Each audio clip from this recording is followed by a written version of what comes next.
Hello friends, Radhe Radhe. मैं शिखा गुप्ता आप सबका अपने चैनल पे स्वागत करती हूँ। देखिए, आज मैं आपको एक धोती सलवार के बारे में बताती हूँ कि जो आजकल बहुत ज़्यादा ट्रेंड में है कि धोती सलवार किस तरह से कटिंग की जा सकती है। इसके लिए मैंने 3 मीटर कपड़ा लिया है। ये हम 2.5 मीटर में भी बना सकते हैं, लेकिन मुझे घेर ज़्यादा चाहिए था, इसलिए मैंने इसको 3 मीटर कपड़े को लिया है। इस कपड़े को हमने डबल करके बिछा रखा है।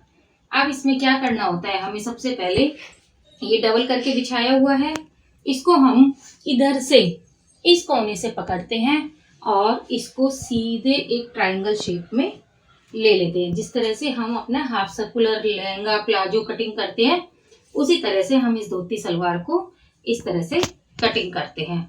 अब इसको हमने इस तरह से क्यों लिया है, क्योंकि जो हमारा जो धोती सलवार का घेर आएगा वो इस तरह से आएगा, जिसके चारों पल्ले हमारे बंद होंगे और इधर से हमारा क्रोच एरिया निकलेगा, जिसके हमारे ये चारों पल्ले खुले रहेंगे। इसके लिए हमें क्या करना है, सबसे पहले हम इसके लिए ये जो चारों पल्ले हैं इनको हमें इक्वल करना होगा। ये इक्वल रहेंगे तो हमारा क्रोच एरिया बिल्कुल इक्वल ही निकलेगा। अब हम इनको थोड़ी थोड़ी सी कटिंग करके इनको इक्वल कर लेते हैं।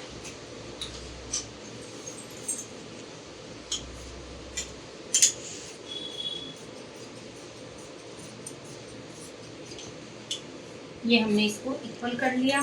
अब इसके बाद हम इस वाले कॉर्नर से 2 इंच हम पहले निशान लगाते हैं। हमने ये 2 इंच का निशान लगा लिया। इसके बाद इस निशान से हम जो हमारे सलवार की लंबाई है वो लेते हैं। हमारे सलवार की लंबाई 38 इंच है, तो हम इसको 38 पे निशान लगा लेते हैं, 38 इंच पे। इसके बाद हम इसका निकालते हैं बेल्ट। हमारी जो सलवार की एक नॉर्मल सलवार की जो बेल्ट निकालते हैं वो निकालते हैं हम 5 इंच। तो अब हम यहाँ से 5 इंच पे निशान लगाते हैं। अब ये देखिए, हमारा जो ये फैब्रिक है ये भी पूरा 5 इंच पे ही है। 5.5 इंच पे आया है, आधा इंच ऊपर से है और 5 इंच ये 5.5 पे है। तो हम यहाँ से सारा 5.5 पे निशान लगा देते हैं।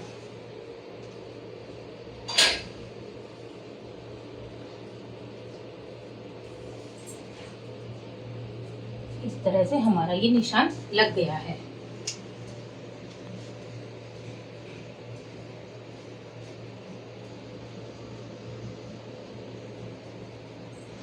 अब इसके बाद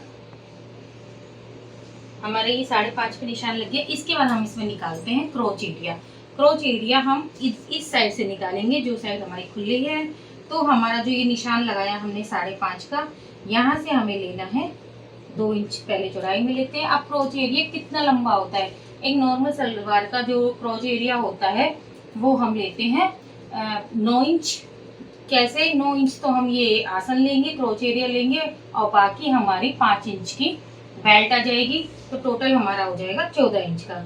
तो इसलिए हम यहाँ से 9 इंच पे निशान लगाते हैं। ये हमारा हो गया। और इधर से भी हम 2 इंच लेते हैं।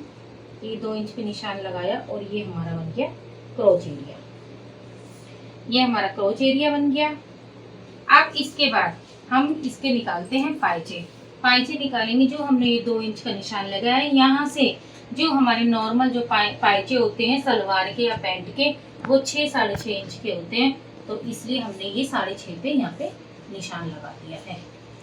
अब ये जो हमारा निशान है, ये हमारे पाइचे जब हम सिलेंगे तब ये बनेंगे, इसलिए मैंने यहाँ पे एक छोटा सा कट लगा दिया कि जिससे हमें ध्यान रहे कि ये हमारे यहाँ से पाइचे शुरू होंगे। और अब हम इसको क्रोच एरिया को कट कर देते हैं।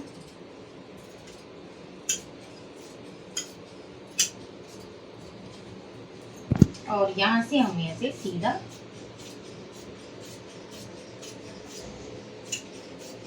कट कर देते हैं। जो हमारा जो यहाँ से जो ये वाला हिस्सा है, जो हमारा जिधर से हमारी ये प्लेट्स आएंगी, इसमें हम क्या करेंगे, यहाँ से 1.5 इंच का एक कट लगा देंगे। ये 1.5 इंच है, इस पे हम छोटा सा कट लगा देंगे सीधा। ये हमारा कट हो गया। और ये अब हमारी धोती सलवार कट गई है। धोती सलवार बड़ी इजी होती है कटने में, और इसमें कुछ ज़्यादा ऐसा फॉर्मूला लगाने की ज़रूरत नहीं होती है। ये हमारी, ये देखिए फ्रेंड्स, इस तरह से ये हमारी धोती सलवार कट गई है। ये हमारे क्रोच एरिया हो गए दोनों, और इधर से हमारी क्या सारी प्लेट्स डल जाएंगी। और दूसरा हिस्सा हमारा ये हो गया है, एक हिस्सा हमारा ये हो गया और दूसरा हमारा हिस्सा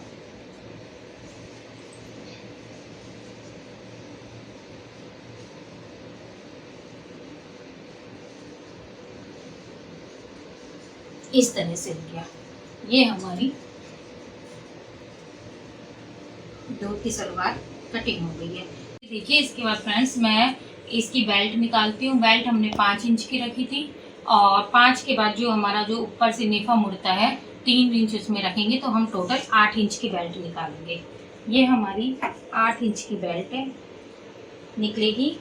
अब ये कितनी चौड़ाई में तो हमारी 8 इंच की बेल्ट निकलेगी। ये हमने जो हमारा बच रहा था कपड़ा उसमें से निकाली है, लेकिन इसकी जो कमर होगी वो किस तरह से होगी। हमारी जो ये सलवार की जो कमर है वो 36 इंच है। मैं इसमें 8 इंच एक्स्ट्रा रखूँगी, तो 36 और 8 हो गए 44। ये डबल कपड़ा है तो मैं ये 12 इंच पे 22 इंच पे ये काटूँगी। इस तरह से मैंने ये 22 इंच पे निशान लगा लिया है और अब ये मेरी एक बेल्ट हो गई। ये मैंने आपको बहुत एक सरल तरीके से धोती सलवार की कटिंग बताई है। अगर मेरी ये कटिंग आपको पसंद आई हो तो प्लीज़ इसको लाइक कीजिए, सब्सक्राइब कीजिए, शेयर कीजिए।